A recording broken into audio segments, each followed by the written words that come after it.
Hello விவோஸ், இந்த வீடியோவில் நம்ம இப்போ என்ன பார்க்க போகிறோம் அப்படின்னா, நான் வந்து ஃபோட்டோஷாப்பில் டிசைன்ஸ் பண்ணியிருக்கேன். அந்த டிசைன்ஸை பற்றி ஒவ்வொரு டிசைன்ஸும் என்னென்ன பண்ணியிருக்கேன் அப்படின்றத பார்ப்போம். ஃபஸ்ட்டு வந்து நான் வந்து ஒரு சர்டிஃபிகேட் மாதிரி ரெடி பண்ணியிருக்கேன். இது வந்து என்னதுன்னா, நான் வந்து ஷேப் டூல் இருக்குல்ல, அதில் போய்ட்டு கஸ்டம் ஷேப் டூலில் இந்த மாதிரி ஒரு ஷேப் எடுத்துக்கிட்டேன். எல்லாத்துக்குமே நீங்கள் முதல்ல கவனிக்க வேண்டியது என்னென்னா, ஒவ்வொரு லேயர் போட்டுக்கணும். தனித்தனி லேயர் போட்டு பண்ணிங்கன்னா, சப்போஸ் உங்களுக்கு வந்து அது வந்து நல்லா இல்லை, நீங்கள் நினச்ச மாதிரி வரல அப்படின்னா கூட நீங்கள் அந்த லேயரை மட்டும் அப்படியே தூக்கி விட்டுக்கலாம். அதனால் டெலீட்டில் போட்டுடலாம், டெலீட் ஆப்ஷனில் போட்டுடலாம். டஸ்ட்பின் இருக்கும்ல, லேயர் ரைட் ஹேண்ட் சைடு உங்களோட பேனல் ஒன்று இருக்கும். அந்த பேனலுக்கு கீழே பார்த்தீங்கன்னா டஸ்ட்பின் மாதிரி ஒரு சிம்பிள் கொடுத்துருப்பான். ட்ராக் பண்ணி அப்படியே கொண்டு வந்து அதுக்குள்ளே இழுத்து விட்டுட்டிங்க அப்படின்னா அந்த டெலிட் ஆகிரும். ஓகேவா? இதுதான் டெலிட் பண்ணுறதுக்கான வழி. இப்போ வந்து நான் வந்து டிசைன் பண்ணியிருக்கேன். அந்த ஷேப் டூலை எடுத்து அதில் கஸ்டம் ஷேப் டூல் போய்ட்டு இந்த மாதிரி ஒரு ஆப்ஜெக்ட் க்ரியேட் பண்ணேன். அதுக்கப்புறம் வந்து Ctrl+J கொடுத்து மோர் தென் ஒன்ஸுக்கு மேலே எடுத்து வச்சுட்டு அதை எல்லாத்தையும் அப்படியே நான் வந்து குரூப் பண்ணி மெர்ஜ் பண்ணி விட்டேன். மெர்ஜ் பண்ணி விட்டால் அது மொத்தமாக சேர்ந்து ஒரு பார்டர் மாதிரி வந்துடும். இப்போ நான் டாப் சைட் பார்டர் வச்சுருக்கேன் இல்லையா, அதை அப்படியே வந்து காப்பி பண்ணி இன்னொரு லேயர் போட்டுக்கோங்க. காப்பி பண்ணி அதை என்ன பண்ணியிருக்கேன் அப்படின்னா, லெஃப்ட்டு ரைட்டு பாட்டம் 4 பக்கட்டும் வர மாதிரி வச்சுட்டு நான் எனக்கு தேவையானபடி அட்ஜஸ்ட் பண்ணியிருக்கேன். நான் வந்து டைம் ஆகுது அப்படிங்கிறனால கொஞ்சம் கலக்கவே வச்சு நான் பண்ணியிருக்கேன். நீங்கள் வந்து இன்னும் அழகாக வேணும்னா சின்னதாக கொஞ்சம் நிறைய வர மாதிரி நீங்கள் வச்சுக்கோங்க. சைஸை இன்னும் கொஞ்சம் சின்னது பண்ணிவிட்டு வச்சுக்கோங்க. ஓகே. அடுத்து கலர் பார்த்தீங்க அப்படின்னா, நல்ல ஒயிட்டும் கிடையாது, நல்ல வந்து ஒரு கிரே கலரும் கிடையாது. அந்த மாதிரி ஒரு மிங்கிள் ஆகிற மாதிரி ஒரு கலர் எடுத்துக்கிட்டேன். கலர்லாம் உங்களோட சாய்ஸ் தான். உங்களுக்கு என்ன கலருலாம் நீங்கள் ரெடி பண்ணணும்னு நினைக்கிறீங்களோ அந்த கலர் யூஸ் பண்ணிக்கோங்க. கிராடியண்ட்டாக வேணும் அப்படின்னா நீங்கள் கிராடியண்ட் எஃபெக்ட் வச்சு கூட, நீங்கள் லைட் கிராடியண்ட் எஃபெக்ட் வச்சு கூட நீங்கள் பண்ணிக்கலாம். ஓகேவா? அடுத்து நான் இது வந்து என்னென்னா வ்ராப்டு டெக்ஸ்ட் வ்ராப்டு எஃபெக்ட் அப்படின்னு சொல்லிட்டு டெக்ஸ்ட்டு டூல் எடுத்து இதை வந்து நம்ம டைப் பண்ணுவோம். டைப் பண்ணால் நான் சும்மா ஜஸ்ட்டு டைம்ஸ் நியூ ரோமனில் வச்சு தான் டைப் பண்ணியிருக்கேன். இன்னொன்று வந்து ஏரியலில் வச்சு டைப் பண்ணியிருக்கேன். உங்களுக்கு என்ன ஃபாண்ட் வேணுமோ அந்த மாதிரி அந்த ஃபாண்ட் எடுத்துக்கலாம். உள்ளே போனீங்கன்னா நீங்கள் இப்போ வந்து டெக்ஸ்ட்டு டூலை வந்து செலக்ட் பண்ணிட்டீங்க அப்படின்னா அதுக்கான ப்ராப்பர்ட்டிஸ் வந்து உங்களோட டாப் சைடில் வந்துடும், டாப்பில் வந்துடும். அப்போ அதில் போய்ட்டு நீங்கள் பார்த்தீங்க அப்படின்னா நிறைய ஃபாண்ட்டு, அந்த ஃபாண்ட்டை சூஸ் பண்ணால் என்ன மாதிரி ஸ்டைலில் வரும் அப்படிங்கிற சாம்பிளும் பக்கத்துலேயே கொடுத்துருக்கோம்.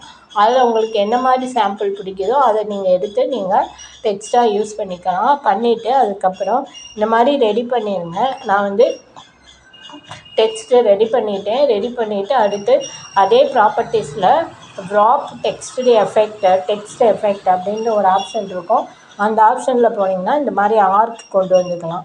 அடுத்து ஒரு லைனை வச்சு நீங்கள் ரெடி பண்ணிடுங்க. அந்த ஷேப் இருக்குல்ல, கீழே வந்து கீழேயும் மேலேயும் ஒரு ஷேப் வருது. அதுவும் நான் வந்து ஷேப் டூலில் கஸ்டம் ஷேப் டூலில் இருந்து தான் எடுத்துட்டு அது கஸ்டம் ஷேப் டூல்லேருந்து எடுத்துகிட்டு மேலே ஒரு ஷேப்பு கீழே ஒரு ஷேப் வந்து வச்சுட்டு அதுக்கப்புறம் வந்து நான் வந்து அந்த கீழே அதிலே வந்து ஒரு கோடு மாதிரி நான் பென் டூல் எடுத்து ரெடி பண்ணியிருக்கேங்க. அது எனக்கு வந்து டைம் இல்லைன்றனால நான் அதை வந்து கொஞ்சம் நீட்டாக பண்ணலை. அந்த ஷேப்பை மட்டும் கரெக்டாக பண்ணிவிட்டு லாஸ்ட்டாக நீங்கள் எல்லாத்தையும் வந்து செலக்ட் பண்ணி ரைட் சைடில் பேனலில் போய்ட்டு எல்லாத்தையும் நீங்கள் செலக்ட் பண்ணி குரூப் பண்ணி விட்டுட்டு மெர்ஜ் விசிபிள் கொடுத்துட்டிங்க அப்படின்னா உங்களுக்கு ஒரு சிம்பிளான சர்டிஃபிகேட் எஃபெக்ட்டு கிடச்சிரும். அப்புறம் அந்த 4 கார்னர்லேயும் பூ மாதிரி வச்சுருக்கேன்ல, அதுவும் நான் வந்து அதே ஷேப் டூலில் தான் எடுத்துகிட்டு அதுக்கு வந்து பிளெண்டிங் ஆப்ஷனில் போய்ட்டு அதோட ஸ்ட்ரோக் சைஸை மட்டும் நான் கொஞ்சம் சைஸை கூட்டி கொடுத்துருக்கு. நெக்ஸ்ட்டு டெக்ஸ்ட்டு டூல் எடுத்து பேக்ரவுண்ட் கலரை முதல்ல பிளாக்காக வச்சுக்கோங்க. டெக்ஸ்ட்டு டூல் எடுத்து டெக்ஸ்ட்டை டைப் பண்ணிவிட்டு அந்த வந்து கலர் வந்து என்னென்னா ஒரு லைட்டு எல்லோ, அதாவது மாம்பழ கலர்னு சொல்லுவோம்ல, அந்த மாதிரி கலர் வச்சுக்கோங்க. வச்சுட்டு பிளெண்டிங் ஆப்ஷனில் போய்ட்டு உங்களுக்கு ஸ்ட்ரோக் தேவையான அளவு கொடுத்துக்கோங்க. அதுக்கடுத்து வந்து இன்னர் க்ளோ அவுட்டர் க்ளோ வேணும்னா கொடுத்துக்கோங்க. அதுக்கப்புறம் வந்து ஷேடோ எஃபெக்ட் வேணும்னா கொடுத்துக்கோங்க. இதை கொடுத்துட்டு ஓகே பண்ணிக்கோங்க. ஓகே பண்ணிவிட்டு விண்டிங்கில் போயிட்டு இது ஃபில்டரில் போயிட்டு விண்ட் எஃபெக்ட் அப்படின்னு ஒன்று இருக்கும். அதுக்குள்ளே போயிட்டு பிளாஸ்ட்டுன்ற ஆப்ஷனை சூஸ் பண்ணிக்கோங்க. சூஸ் பண்ணிவிட்டு from left to right, right to left 2 times நான் வந்து ஒவ்வொன்றுக்கும் கொடுத்துருக்கேன். நீங்கள் அந்த மாதிரி கொடுத்துட்டு ஓகே பண்ணிக்கோங்க. இமேஜில் போயிட்டு இமேஜ் மெனுவில் போயிட்டு மோட் அப்படின்ட்டு இருக்கும். அதில் போயிட்டு நீங்கள் ஃபஸ்ட்டு கிரே ஸ்கேல் கொடுத்துக்கோங்க. அதுக்கப்புறம் வந்து திரும்ப நீங்கள் என்ன பண்ணிக்கோங்க அப்படின்னா இன்டெக்ஸ்ட் கலர்னு ஒன்று வரும், அதை கொடுத்துக்கோங்க. அது கொடுத்துட்டிங்கன்னா அது கீழே வந்து கலர் டேபிள் அப்படிங்கிறது ஒன்று காட்டும். அந்த ஆப்ஷனுக்குள்ளே போயிட்டு பிளாக் பாடி அப்படிங்கிற ஆப்ஷனை சூஸ் பண்ணிங்கன்னா இந்த மாதிரி உங்களுக்கு ஃபயர் எஃபெக்டாக மாறிடும். ஓகேயா? ஃபயர் எஃபெக்டாக மாறினதுக்கு பிறகு திரும்ப நீங்கள் வந்து டெக்ஸ்ட் டூல் எடுத்து இதே மாதிரி டெக்ஸ்ட்டை டைப் பண்ணிக்கோங்க. டைப் பண்ணிவிட்டு அதோட சைஸை மட்டும் அதில் வந்து கொஞ்சம் அட்ஜஸ்ட் பண்ணி வச்சுக்கோங்க. வச்சுட்டிங்கன்னா உங்களுக்கு அந்த பார்டர் மாதிரி வந்துடும் பிளாக் கலரில். இது வந்து ஒரு பிளாஸ்ட் எஃபெக்ட் மாதிரி நான் வந்து க்ரியேட் பண்ணியிருக்கேன். ஓகே, அடுத்து லிக்யூஃபை எடுத்து ஒரு டெக்ஸ்ட் எஃபெக்ட் கொடுத்துருக்கேன். நான் டெக்ஸ்ட்டை இது மாதிரி டைப் பண்ணிட்டேன்.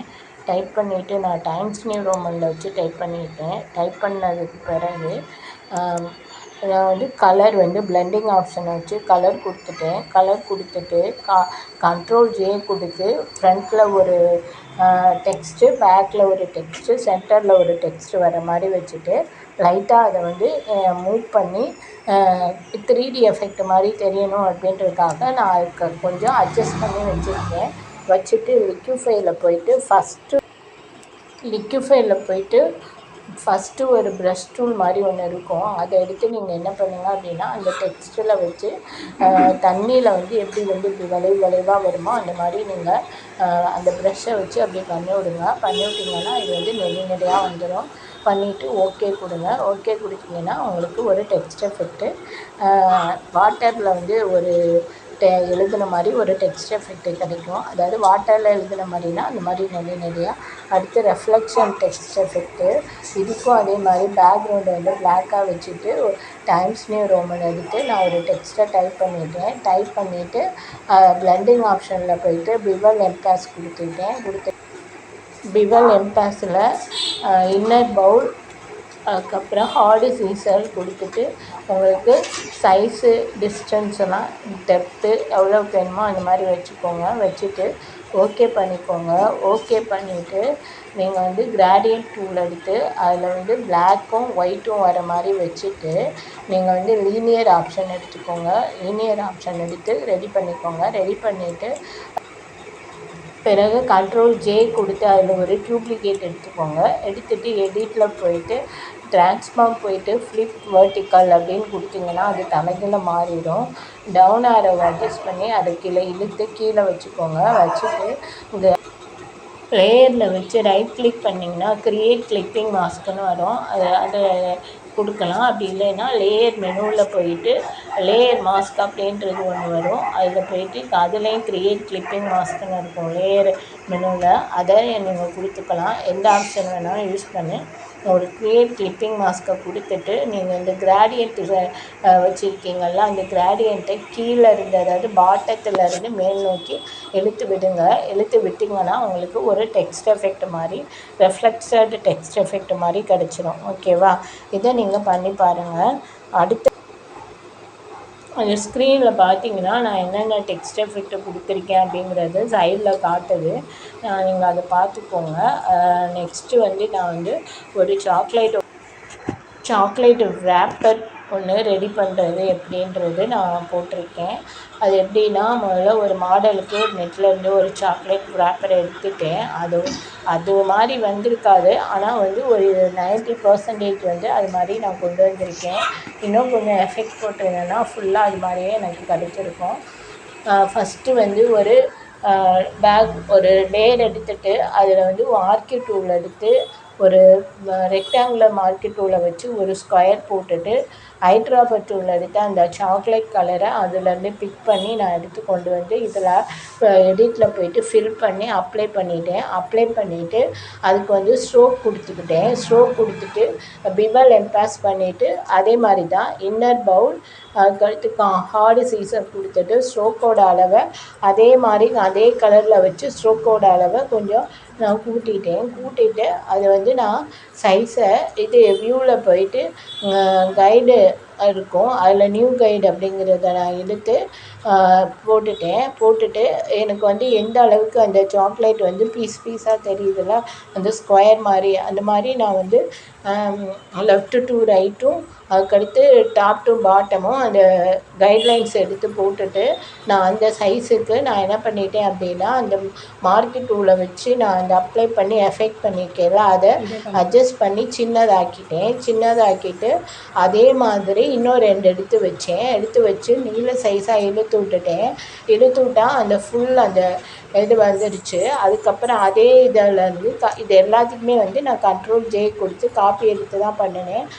அதே மாதிரி நீங்கள் அதே இதை Ctrl+J எடுத்துகிட்டு இப்போ வந்து நீளமாக வச்சதை நீளத்தை சுருக்கிட்டு அகலமாக வர மாதிரி வச்சு லேயரை மட்டும் மாற்றி விட்டிங்கன்னா அந்த பக்கத்தில் இருக்க அந்த சாக்லேட் மாதிரி வெளியில் அந்த ரேப்பர்லேருந்து சாக்லேட் இப்படி இருக்குன்னு காமிச்சிருக்காங்களா அந்த வியூ வந்து உங்களுக்கு கிடச்சிரும். அதுக்கப்புறம் அகைன் ரெக்டாங்குலர் மார்க்கர் டூல் எடுத்து ரேப்பர் சைஸுக்கு அதில் காட்டி ஒரு ரெக்டாங்குலர் ட்ரா பண்ணிக்கோங்க. ட்ரா பண்ணிவிட்டு பென் டூல் எடுத்து அந்த கீழே வர ஷேப்ஸ் எல்லாம் இருக்குது பார்த்தீங்களா, அந்த கீழே வர அந்த கலர்ஸ் அந்த ஸ்ட்ராபெரி இருக்குல்ல அந்த ஸ்ட்ராபெரி வச்சுருக்க அந்த ஏரியா அது எல்லாமே நான் வந்து பென் டூலில் போய்ட்டு ஷேப்பாக மாற்றிக்கிட்டு ரெடி பண்ணது. அதுக்கப்புறம் மேலே இருக்கிறது பார்த்திங்கன்னா அதே மாதிரி சாக்லேட் கலரு ஹைட்ராபர் டூலை வச்சு அந்த கலருக்கு எடுத்துகிட்டு நான் லிக்யூஃபையில் போய்ட்டு அதை என்ன பண்ணிட்டேன் அப்படின்னா அது வந்து ஒரு இது மாதிரி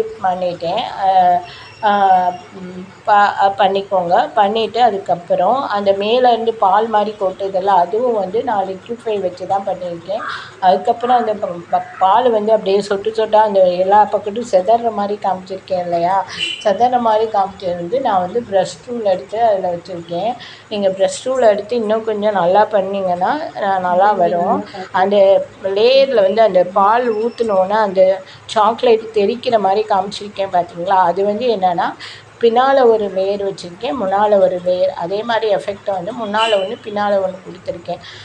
அந்த மாதிரி நீங்கள் ரொட்டேட் பண்ணிக்கோங்க. இதெல்லாம் நீங்கள் செஞ்சு பாருங்கள். செஞ்சு பார்த்துட்டு எப்படி இருக்குன்னு சொல்லுங்கள். பாய்.